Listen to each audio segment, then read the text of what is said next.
गुरु वशिष्ठ और गुरु विश्वामित्र का विवाद। गुरु वशिष्ठ और गुरु विश्वामित्र दोनों को ही भगवान श्री राम का गुरु होने का सौभाग्य प्राप्त हुआ।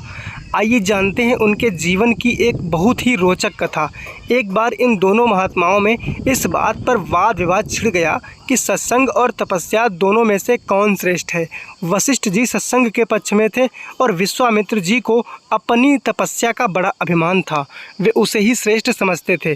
जब वाद विवाद का कोई निर्णय नहीं हो सका तो दोनों ने यह निश्चय किया कि किसी तीसरे व्यक्ति से इसका निर्णय कराया जाए।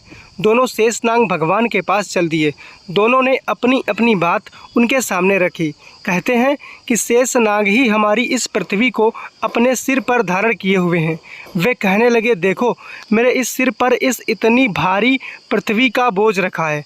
पहले इससे तुम्हें हल्का हो जाऊं, तभी कुछ निर्णय कर सकूंगा।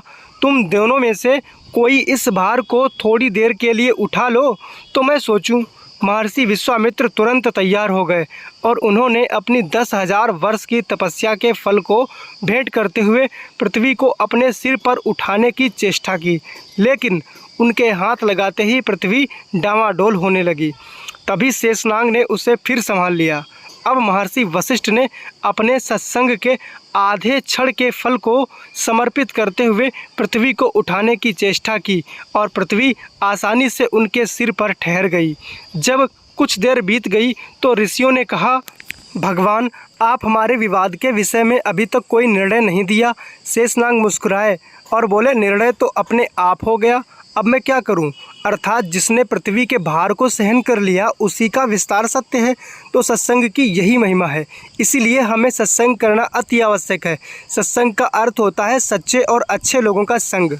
इसलिए हमें भगवान की कथा, भजन, कीर्तन आदि में सम्मिलित होना चाहिए। जय श्री राम।